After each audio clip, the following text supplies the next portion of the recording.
అందరికీ నమస్తే మిత్రులారా. ఈరోజు మనం ఒక అరుదైన ప్రయోగం చేయబోతున్నాం అని చెప్పొచ్చు.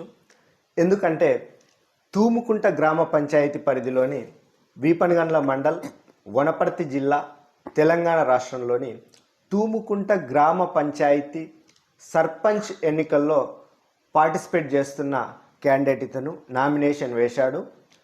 ఇతని పేరు ప్రభాకర్ రెడ్డి గారు. అంటే మనం సర్పంచ్ ఎన్నికలు అంటే జస్ట్ ఒక తోలుబొమ్మను ముందల పెట్టి వెనుక ఉండి ఆడిస్తూ ఉంటారు. కానీ మొట్టమొదటిసారి డైరెక్ట్ క్యాండిడేట్లే జనాల దగ్గరికి వచ్చి వాళ్ళ యొక్క మనోభావాన్ని తెలియజేసే ప్రయత్నం చేస్తున్నారు. వారు ఆ అవకాశాన్ని కలిగించడం మనకు చాలా అదృష్టం అనుకోవచ్చు.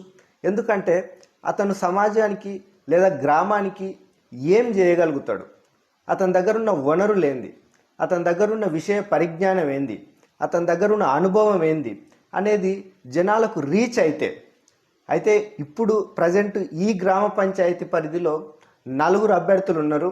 ఆ 4 యొక్క ఎవరి కోణంలో వాళ్ళు విభిన్నమైన పంతాలో సాగుతూ ఉన్నారు. వారిని కూడా కలిసే ప్రయత్నం చేద్దాం. ఇప్పుడు ఈసారి యొక్క అనుభవం ఏంది, అతని యొక్క ప్రణాళిక ఏంది, మేనిఫెస్టో ఏంది, ఏం చేయాలనుకుంటుండు, ఏం సమస్యలు గుర్తించిండు తెలుసుకునే ప్రయత్నం చేద్దాం. అతని మాటల్లోనే ఈ అవకాశం కల్పించినందుకు గాను మనం వారిని చిన్న అభినందిస్తూ, నమస్తే సార్. నమస్తే. మీ పేరేంటి, మీ విద్యార్హత ఏంది, మీ గురించి మీరు ఒక మాటలో చెప్తే. మా పేరు పోతుల ప్రభాకర్ రెడ్డి. ఓకే. నా education LC diploma civil engineering. నేను చదివింది ఖమ్మం. నా డేట్ ఆఫ్ బర్త్ 60 అంటే 65 ఇయర్స్ ఏజ్ నాది వయసు. నేను 1918లో 2018 రిటైర్డ్ అయినాను పంచాయతీరాజ్ డిపార్ట్మెంట్ నుంచి. ఇప్పుడు వచ్చిన సార్వత్రిక జనరల్ ఎలక్షన్ల మూమెంట్లో ఒకటి సర్పంచ్ ఎలక్షన్గా చేయాలని ఒక కుతూహలంతో ఎలక్షన్లకు బరిలోకి దిగడం జరిగినది. ఏఈగా రిటైర్డ్ అయ్యారు సారు. ఇప్పుడు సర్వీస్ చేయడానికి మంచి టైం. ఎందుకంటే వయసు ఉన్నప్పుడు శక్తి ఉండదు, శక్తి ఉన్నప్పుడు ధనం ఉండదు. కానీ సార్కు అన్నీ ఉన్నాయి. ఇప్పుడు శక్తి ఉంది, రిటైర్డ్ అయ్యారు, సమయం ఉంది. సో సేవ చేసుకోవడానికి చాలా మంచి అవకాశం. దానికి అనుగుణంగానే అడుగులేయడం ముఖ్యంగా తూముకుంట గ్రామ ప్రజలు చేసుకున్న అదృష్టం అనుకోవచ్చు. సో సార్, మీకు ఈ గ్రామంతో ఎంతకాలంగా అనుబంధం కొనసాగుతా ఉంది? నేను ఒక రైతు కుటుంబం నుంచి వచ్చినండి. ఎందుకంటే 10th క్లాస్ వరకు ఇక్కడే చదువుకున్నాను. ఎస్ఎస్సి వరకు తూముకుంట విలేజ్ చదువుకున్నాను. ఇంటర్మీడియట్ కొల్లాపూర్ చదివినాను. నాకు మొదటి నుండి కూడా మా కుటుంబం మంచి వ్యవసాయ కుటుంబము. నాకు ఉద్యోగం రానంత వరకు ఊళ్ళోనే ఉంటుంటి. ఉద్యోగం వచ్చినాక 1991 నుంచి ఉద్యోగ వృత్యా వివిధ ప్రాంతాలకు వెళ్ళడం జరిగింది. ఒక 18-20 ఇయర్స్ వితౌట్ డిస్టిక్ లేకుండా ఉద్యోగం చేయడం జరిగింది. రంగారెడ్డి డిస్టిక్లో ఉద్యోగం జరిగింది. రిటైర్డ్ అయిన తర్వాత ఊరికి వచ్చి మళ్ళా ప్రజల్లోనే మమేకమై ప్రజల బాగోగులు చూసుకోవడం అని ఊరికి వచ్చాను. సో సార్ చెప్పే మాటలను బట్టి సారు చిన్నప్పుడు ఎడ్యుకేషన్ అంతా ఈ ఏరియా నుంచే కొనసాగింది. మధ్యలో జాబ్ చేసే సందర్భం కొద్ది రోజులు మాత్రం జస్ట్ బయటికి వెళ్ళడం, మళ్ళీ ఇక్కడ వచ్చి మళ్ళీ సొంత ఇల్లు ఏర్పాటు ఉంది, స్థానికుడు, లోకల్లో ఉంటాడు. ఇది అతను చెప్పాలనుకుంటుంది. అదేవిధంగా ఇంతకు ముందు మీరు ఏదైనా ప్రజాప్రతినిధిగా కొనసాగారా? ఇప్పుడే ఫస్ట్ టైమా? ప్రజాప్రతినిధి ఎక్కలేదు. ఓకే, ఇదే ఫస్ట్ టైం. మీపై ఏమైనా క్రిమినల్ కేసులు కానీ అలాంటివి ఏం లేవు? గతంలో గ్రామాభివృద్ధి కొరకు మీరు ఏమైనా పనులు చేశారా? గ్రామాభివృద్ధి కొరకు అయితే మొన్న మా రోడ్డు కొరకే మేము చెట్లు విగించుకోవడం, అది మా సొంత స్వయం డబ్బులతోనే బాట వాగవతల బాట చేసినాము. మన ఒక బ్రిడ్జ్ కొరకు కూడా మేము చాలా మా డిపార్ట్మెంట్లో కొద్దిగా పోరాడి ఒక బ్రిడ్జి తెచ్చుకోవడం జరిగింది. ఇంతవరకు నేను స్కూల్లో కూడా 10th క్లాస్ పిల్లలకు first prize, second prize distribute చేసిన. ఒక 5 ఇయర్స్ సర్వీస్ ఉన్నప్పుడు ఒకసారి ప్రైమరీ స్కూల్ పిల్లలకు టై, బెల్ట్ కూడా ఉచితంగా ఇచ్చి సాయం చేసి. అదే అవి కూడా. మీరు సర్పంచ్గా పోటీ చేయాలని ఎందుకు నిర్ణయించుకున్నారు? ఇప్పుడు ఇంకా మనకు స్వతంత్రం వచ్చి 70 సంవత్సరాలు అవుతున్నా కూడా ఇంకా ఏం డెవలప్ కాలేదు. విలేజ్లు, పల్లెలు పట్టుకొమ్మలు అంటారు కానీ పల్లెలు పట్టుకొమ్మలు అక్కడ లేవు. పల్లెలు అంతా నాశనం అయిపోతున్నాయి. పల్లెలు యూత్ మద్యానికి బానిసలయ్యి లేబర్ వలసలు పోతున్నారు. ఇప్పుడు ఈ మధ్య ఈ 2-3 ఇయర్స్ నుంచి ఏదో వాటర్ వచ్చినందుకు మళ్ళా సేద్యాలు చేస్తున్నారు. ఇంకా అందుకొరకు మళ్ళా వచ్చి అది కొద్దిగా ఏమైనా మార్పు వస్తుందా సూతమైన ఉద్దేశంతో నీవు ఊరుకొచ్చింది. అదేలేండి. ఇప్పుడు మీరు గెలిస్తే గ్రామంలో మొట్టమొదటి లక్ష్యం ఏంది? మీరు మొట్టమొదట ఏం చేయాలనుకుంటున్నారు? మొట్టమొదట ఊరు development side drains, internal roads బాగు చేయాలనుకుంటున్నాను. దానికి తోడు నేను ఒక ఇంజనీరింగ్ డిపార్ట్మెంట్లో పనిచేసిన కాబట్టి మా ఇంజనీర్స్తో మమేకమయ్యి వాళ్ళని తీసుకొచ్చి ఊర్లోకి తీసుకొచ్చి ఆ ప్రాజెక్ట్ రిపోర్ట్ తయారు చేసి డీటెయిల్ రిపోర్ట్ తీసుకొని ఏ మినిస్టర్నో కన్సర్న్డ్ మినిస్టర్నో కన్సర్న్డ్ అధికారిని పట్టుకొని ఊరిని డెవలప్ చేయాలని ఉద్దేశం. ఓకే, ఇప్పుడు ఇది చాలా ముఖ్యమైన ప్రశ్న మిత్రులారా. అంటే నలుగురు ఎవరి ప్రత్యేకతలు వాళ్ళకు ఉంటాయి, కానీ మిగతా వారితో పోలిస్తే మీ ప్రత్యేకత ఏమిటని మీరు అనుకుంటున్నారు? మా ప్రత్యేకత చెప్పడానికి ఒక చదువుకున్న విద్యావంతుణ్ణి, దానికి తోడుగాను ఒక జనముల తిరిగి ఎంతవరకు ఎంపీటీసీలు కానీ జెడ్పీటీసీలు కానీ వాళ్ళతో మమేకమై వాళ్ళ పడ్డ కష్టాలను చూసి వాళ్ళు చేసిన పనులను చూసి మనకు కూడా ఉత్సాహం వచ్చి మనం కూడా చేయాలనుకున్న ఉద్దేశంతోనే సర్పంచ్ పదవికి పోటీ చేయడం జరిగింది. ఇప్పుడు మీరు దీన్ని చేయడం యొక్క ఉద్దేశం సేవాభావమా లేకుంటే రాజకీయ భవిష్యత్తు కోసం ఏదన్నా ఎత్తుగడనా? మన సేవాభావమే. రాజకీయ భవిష్యత్తు నాకేం లేదు. రాజకీయ భవిష్యత్తు అనుకుంటే నేను నా పింఛను వస్తుంది, తిని మా ఆరాంగా రెస్ట్ తీసుకోవచ్చు. నా చేసే జీవితం కూడా ఒక రాజకీయంతో గడపాలని చేసింది రాజకీయంలోకి వచ్చిన. ఓకే సార్, వస్తున్నా. ఇప్పుడు గ్రామంలో ప్రధానంగా మీరు ఐడెంటిఫై చేసిన ఇష్యూస్ ఏంది? ప్రాబ్లమ్స్ ఏవి? సమస్యలు మెయిన్ రైతులకు వెటనరీ సెంటర్ బాగలేదు అన్నా. ఓకే సార్, ఇదే మనం గ్రామంలోని ప్రధాన సమస్యల దగ్గర ఆగాము. మీరు ఐడెంటిఫై చేసిన సమస్యలు మీరు చెప్పారు.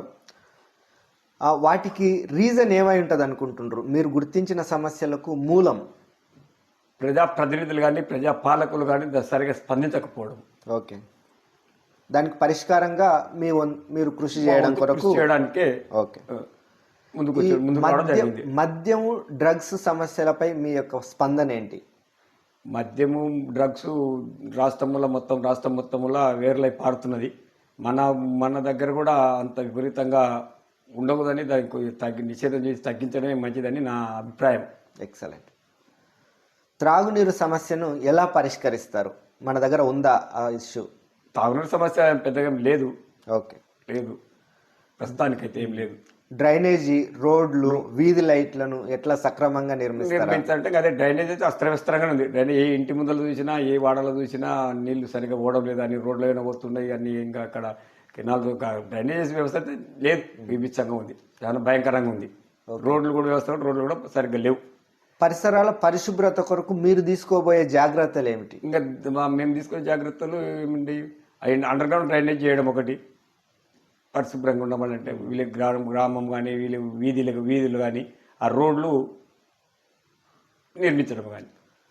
గ్రామానికి అవసరమైన కొత్త పనులు ఏవి అనుకుంటున్నారు మీరు?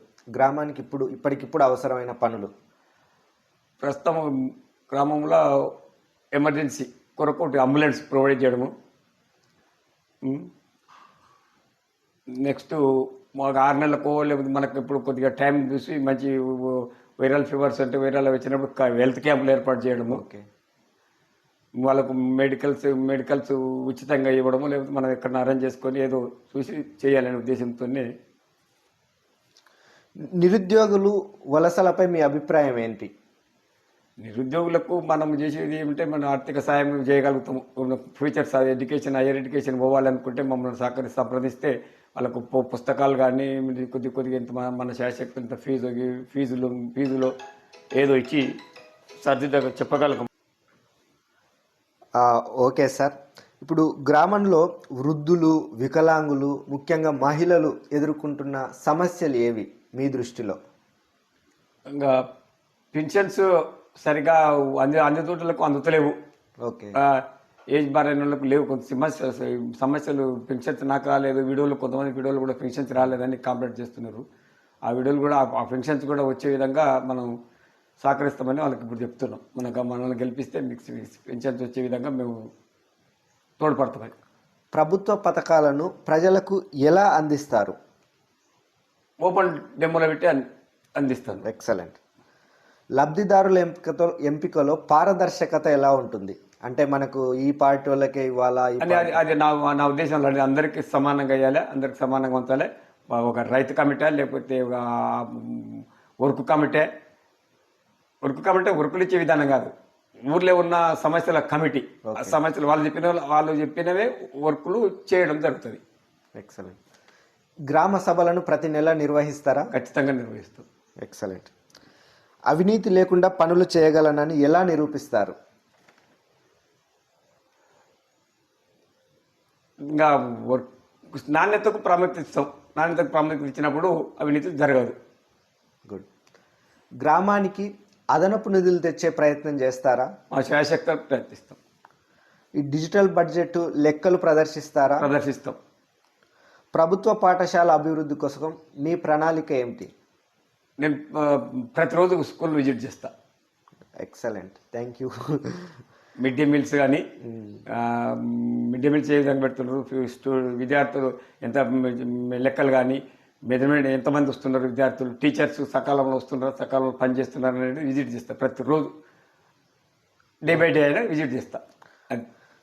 రైతుల సమస్యలపై మీ అభిప్రాయం ఏంటి సార్? రైతులకు అభిప్రాయం, గవర్నమెంట్ మా కొనుగోలు చేస్తున్నది, దానికి మనం కూడా తొందరగానే తొందరగా తూకాలు తీసుకొని తొందరగా విజిట్ తొందరగా పేమెంట్ చేయమని చెప్పి కూడా మనం వాళ్ళకు ఫోర్స్ చేస్తాం గవర్నమెంట్కు. ఓకే. మన తరపున ఇప్పుడు వ్యవసాయానికి నీరు, విద్యుత్ సమస్యలు ఎలా పరిష్కరిస్తారు? కొన్నిసార్లు కాలువలు రావడం రాకపోవడం కొద్ది ఇబ్బందులు ఉన్నాయి. దానికి ఇంకా వ్యవసాయ డిపార్ట్మెంట్ను ఆధారించుకొని ఏమైనా బోర్లు ఏమైనా బోర్లు వేసుకున్న వాళ్ళకు మోటార్లు కలిపినా వాళ్ళకు విద్యుత్ శాఖను సంప్రదిస్తాం. ఇమీడియట్ యాక్షన్ తీసుకోమని చెప్పి మేము వాళ్ళని సంప్రదిస్తాం. ఇప్పుడు వ్యవసాయ పంటల మార్కెటింగ్ పై మీ ఆలోచన ఏంటి? ఎందుకంటే పండించిన ఒక ఎత్తు అయితే మళ్ళీ అమ్ముకోవడం కూడా పెద్ద ఇబ్బంది అవుతుంది రైతులకు. ఇబ్బంది, మన మార్కెట్ అందుబాటులో లేదు కాబట్టి రైతులు ఇబ్బంది. అది దాన్ని మనమే ఇప్పుడే మనం ఇంతవరకు దగ్గర మన ఇది ఉద్యోగరీత్యా ఉన్నాం కాబట్టి ఇప్పుడు మనకు వచ్చే కొద్దీ అనుభవం వచ్చే కొద్దీ ఒకటి 2 సంవత్సరాలలో మనం దాన్ని కూడా చర్చిస్తాం, ఆలోచిస్తాం. ఇప్పుడు ఉపాధి హామీలో అవకతవకలు జరుగుతూ ఉంటాయి, వాటిని ఎలా నివారిస్తారు? మనం రెగ్యులర్గా మనకు దాని మీద ఐడియా ఉంది, పట్టుంది. దాన్ని ఆల్రెడీ మనం చర్చ చేస్తాం. మంత్లీ వాకులు ప్రోగ్రెస్ ఇప్పుడు తెచ్చుకోను, పేమెంట్ సీట్ తెప్పించుకోను, మాస్టర్ ఫామ్ తెప్పించుకోను, మేము విజిట్ చేస్తాం, వాళ్ళు చూస్తాం. రోజువారీ కూలీల సమస్య ఉంది, ఎందుకంటే టెక్నాలజీ పెరిగిన తర్వాత జనాలు వర్క్ చేయడం తగ్గిపోయింది. ఇప్పుడు ఈ రోజువారీ కూలీల సమస్యను, కొరతను ఎలా నివారిస్తారు? ఇంకా మనుషులనేమో మనం పుట్టేయలేము, లేబర్ని అయితే మనం ఉత్పత్తి చేయలేము. దానికి తోడుగా మిషనరీని ఎంకరేజ్ చేస్తాం, అడాప్ట్ చేసుకోవడం అంతే. ఇప్పుడు పేదలకు ఇండ్లు, పెన్షన్లపై మీ పాత్ర ఏమిటి? అందరికీ నిరుపేదలకు ఉన్న వారికి అందరికైతే ఇండ్లు ఇవ్వాలి, పెన్షన్లు ఇవ్వాలని నా ఉద్దేశం. నేను కూడా దాన్ని వైపే ముందడుగేస్తా, అటు వైపే ముందడుగేస్తా. ఇప్పుడు మహిళా సంఘాల బలోపేతానికి ఏమైనా కృషి చేస్తారా? శాయశక్తులు కృషి చేస్తాం. మహిళల భద్రత, ఉపాధి కోసం మీ ప్రణాళిక ఏంటి?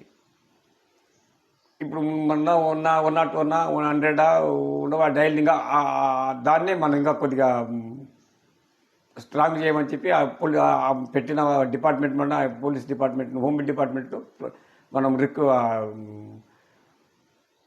రిక్వెస్ట్ చేయడమా లేకపోతే వాళ్ళకు గైడ్ చేయమా ఏదో విధంగా మనం సహాయపడతాం. ఓకే. ఇప్పుడు యువతకు ఉపాధి లేదా స్కిల్ డెవలప్మెంట్ సెంటర్స్ ఏమైనా రన్ చేస్తారా? ట్రైనింగ్ ఇస్తారా? ట్రైనింగ్ ఇక్కడ ఏమి వేయలేము, కానీ కొన్ని ఏమైనా చదువుకుంటామంటే పోలీసు ఉద్యోగాలు చేస్తాం సార్ అనేటువంటి ఉన్నంత వాళ్ళకి ఆ పిల్లలకు మనం ప్రోత్సహిస్తాం. మనకే ఉండే మా ఊళ్ళో ఉండరు, వాళ్ళ దాంట్లో తెప్పిస్తాం. పుస్తకాలు ఏమైనా మెటీరియల్ కావాలంటే రా మెటీరియల్ ఇప్పించగలుగుతాం పిల్లలకు సార్. ఇప్పుడు విద్యా ప్రమాణాలు పెంచడానికి ఏమైనా కృషి చేస్తారా? ఏం చేస్తారు విద్యా ప్రమాణాలు పెంచడానికి? ఇంకా అది వాళ్ళ విద్యార్థులు చదువుకున్న వాళ్ళపైన డిపెండ్ అయి ఉంటుంది కానీ దానికి మనం ఏమి వాళ్ళను చదువుకున్న వాళ్ళను పోర్చుని మనం పెద్ద పోస్ట్ చేసి చేయలేము కదా. అదే ఇప్పుడు పిల్లల ఆరోగ్యం పోషణపై ప్రత్యేక చర్యలు ఏమైనా ఉంటాయా? ఇప్పుడు ఇంకా అంగన్వాడీ ఉండే దానికి తోడు మేము అదే ముందు ఫస్టే చెప్పిన కదా, హెల్త్ సెంటర్లు పెడతాము. నెలకు 2 నెలలు 6 నెలలకు ఒకసారి 3 నెలలకు ఒకసారి హెల్త్ సెంటర్ పెడితే దాంట్లోనే వాళ్ళ బాగోగులు చూసి మెడిసిన్ ఇవ్వడమా ఏదో చేయడం జరుగుతుంది. ఇప్పుడు మీరు ఇచ్చే హామీలు కానీ మేనిఫెస్టో కానీ రాతపూర్వకంగా ఏమైనా హామీ ఇవ్వగలరా? రాతపూర్వకంగా అంటే ఇంకా ఏమి దాన్ని అంత అంత పెద్దగా ఇంత పెద్దగా ఏమి చెప్పుకోలేము కానీ ఇంకా ఇదే మన నోటి వాకు కూడా సత్యమే. మన నోటి మాట కూడా మన గ్యారెంటీ ఉంటుంది అంతే. అన్నమాట దాన్ని మేము చేస్తాం. పనులు చేయలేకపోతే బాధ్యత ఎవరిది? వచ్చిన పనులు చేయడం అనేది బాధ్యత, అది ఎవరిది బాధ్యత మనదే. అది మేము ఇస్తాం దానికి. ఇప్పుడు ప్రజలు ప్రశ్నించడానికి అవకాశం ఇస్తారా? ఇస్తాం. ఇంటికి ఇప్పుడు 24 గంటలు 7/24 అవర్స్ అందుబాటులో ఉంటాం. సోషల్ మీడియా వాట్సాప్ ద్వారా సమాచారాన్ని పంచుతారా? అప్డేట్స్ ఏమనేది ఇంకా వాళ్ళు వస్తుంటే వాళ్ళకి కూడా మేము సహకరిస్తాం. వచ్చి సోషల్ మీడియా వాళ్ళు చాట్లో వస్తుంటే మేము సహకరిస్తాం. ముఖం చాట ఏది ఉన్నది చెప్పేస్తాం. ఇప్పుడు ప్రజల సమస్యలు వినేందుకు మీరు ఏ విధానాన్ని అనుసరిస్తారు? రాతపూర్వకంగా ఇవ్వాలా? రాతపూర్వకంగా గ్రామ పంచాయతీ దగ్గర ఒక పోస్ట్ డబ్బా పెడతాం. Okay, good. అధికారులు సహకరించకపోతే మీరు ఎలా స్పందిస్తారు? అధికారులు సహకరించకపోవడము ఏముంది, వాళ్ళ వృత్తి వాళ్ళు చేయమని మనం అడుగుతాం అంతే. వాళ్ళు మీ బాధ్యత మీరు చేయండి. మీదేందో మీరు ఎవరు ఇంజనీరు స్కూల్ టీచర్ ఉంటాడు, టీచర్ వచ్చి నీ పాఠాలు చెప్పవా స్కూల్కి సరిగా రా చెప్తాం వాళ్ళకు. ఒక ఇంజనీర్ ఉంటే ఇంజనీర్ అక్కడ పని నడుస్తుంది వచ్చి చూసిపోని చెప్తాం. ఒక ఎలక్ట్రిసిటీ ఇబ్బంది ఉందంటే ఒక ఎలక్ట్రిసిటీ ఏఈని కాల్ఫర్ చేసి పిలిపిస్తాం. వాళ్ళు చేపించి అవి ఇమీడియట్లీ దాన్ని ఇబ్బంది లేకుండా ఇబ్బంది తొలగించాలని చెప్తాం. ఇప్పుడు గ్రామ ప్రజల్లో ఎప్పుడైనా విభేదాలు వస్తే ఎలా పరిష్కరిస్తారు? దానికి కమిటీ వేస్తాం. కమిటీ ద్వారా పరిష్కరిస్తాం. మీరు ఎవరైనా రాజకీయ నాయకుల ఒత్తిడిలో ఉంటారా? సొంతంగా స్వేచ్ఛగా నిర్ణయం తీసుకొని వర్క్ చేస్తారు? స్వేచ్ఛగా నిర్ణయం తీసుకుంటే ఇప్పటికి చెప్తే ఇప్పుడు అదొకటైతే రాతపూర్వకంగా రాసిస్తా. ఓకే. ఇప్పుడు కులం మతం పార్టీ భేదం లేకుండా పనిచేస్తారా? దానికి కూడా ప్రాముఖ్యత లేదు. ఇప్పుడు కుటుంబ సభ్యులకు ఏమైనా అనుచిత లాభాలు ఇవ్వరని హామీ ఉంటుందా? ఉంటుంది. ఇప్పుడు అవినీతిపై గ్రామస్తులు ఫిర్యాదు చేస్తే ఎలా స్పందిస్తారు? ఒకటిసారి 2 మాటలు ఉంటాం కానీ 3సారి మాత్రం కఠినంగా ఉంటుంది, చర్య తీసుకుంటాం. ఇప్పుడు గ్రామ ప్రజలకు మీరు చెప్పదలుచుకున్న చివరి మాట ఏంటి? తూముకుంట గ్రామ ప్రజలకు అందరూ కలిసికట్టుగా పని చేసుకొని మాకు ఒక గెలిచిన సర్పంచ్కి సహకరిస్తే మీకు కూడా సహకరించి అందుబాటులో ఉంటాడు. అన్ని వేళలు అందుబాటులో ఉంది. మీ సమస్యలను పరిష్కరిస్తాడు. అందుకొరకని మీరు మాకు సహకరించగలరని గ్రామ ప్రజలను కోరడమైనది. ఇప్పుడు మీపై ప్రజలు ఎందుకు నమ్మకం పెట్టుకోవాలి? మనం కొత్తగా ఫీల్డ్కి వచ్చినాం. మనం పంచాయతీరాజ్ చట్టం తెలుసు. మనకు పంచాయతీ ఒక ఇంజనీర్ అని, ఒక చదువుకున్న వ్యక్తి అని, ఈయనకి రాజకీయ మొట్టమొదటి రాజకీయ సంబంధాలు ఏమి లేవు. వీళ్ళ కుటుంబంలో కూడా రాజకీయ సంబంధాలు ఏం లేవు. ఇండిపెండెంట్గా డైరెక్ట్గా ఒకటేసారి రాజకీయంలోకి వచ్చాడు. ఇప్పుడు ప్రజలు మీకు ఎందుకు ఓటేయాలి? అతని క్యారెక్టర్ చూసి ఓటేయాలి. మీకు ఓటు వేయకపోయినా కూడా గ్రామానికి సేవ చేస్తారా? వేస్తేనే చేస్తారా? ఆస్కారం చేస్తాం. చేయనీక మనకు ముందుకు పోతుంటే ఏమో రావుంటే చేస్తాం. ఇంకా నువ్వేం చేస్తావని మనం అంటే చేయలేం. మనం నిరుత్సాహపడితే చేయలేం. చేయనీకైతే ఇప్పుడు సర్పంచ్ అంటే అధికారం కాదు సేవ అనే పదంపై మీ అభిప్రాయం ఏంటి? అధికారమే. సర్పంచ్ అంటే అధికారమే కదా, సేవనే. అది దాని సేవనే నా భావన.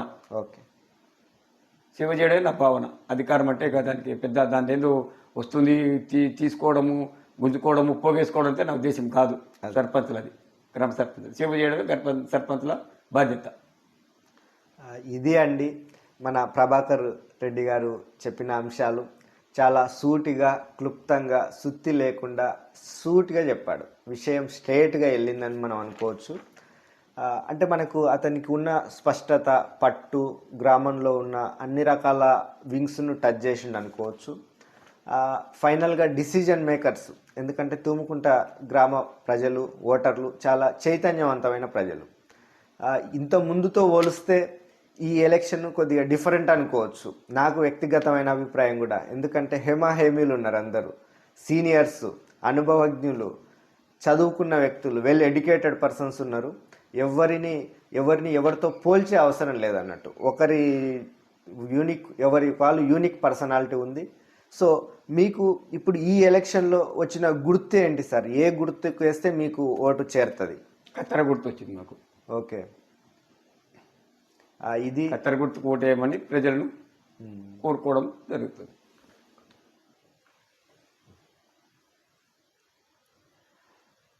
ఊరు ప్రజలకు ఇచ్చే సందేశం ఏమనగా, మన ఊరిలో ఇసుక మాఫియా ఒక్కరి ఇద్దరి చేతులే నడుస్తుంది. వనరులు, మన ఊరికి వచ్చే వనరులను కొల్లగొడుతున్నారు. ఆ కొల్లగొట్టే దాన్ని మనము అరికట్టి దాంట్లో ముందుంటాము. అది అందరికీ సమానంగా, ప్రజలకు కానీ ఊరు సంపద ఊరిలోనే మనము డెవలపింగ్కు ఉపయోగించుకోవాలని చెప్తూ, ఈ మాటను మీరు దృష్టిలో ఉంచుకొని నాకు పిల్లలకు కేంద్ర ప్రభుత్వం నుంచి అందుబాటులో ఉన్న స్కీమ్స్ని కానీ, మనకు తెలియని ఏమన్నా కూడా వేరే అవి తెలుసుకొని స్కూల్ విద్యార్థులను డెవలప్ చేయడం కానీ, లేకపోతే మన ఉన్న మహిళలను కానీ ప్రజలకు కానీ ఏమైనా అందుబాటులో లేని స్కీములను తీసుకొచ్చి ప్రజలకు కూడా అందుబాటులో వచ్చే విధంగా కృషి చేస్తానని అని చెప్పుకుంటూ, నాకు వచ్చిన ఈ అవకాశానికి మీరు కత్తెర గుర్తు, ఎలక్షన్ నిలబడినందుకు కత్తెర గుర్తు వచ్చింది, ఆ కత్తెర గుర్తుకు ఓటేసి నన్ను గెలిపిస్తారని మనస్ఫూర్తిగా కోరుకుంటూ ఈ సమయాన్ని ముగిస్తున్నాను.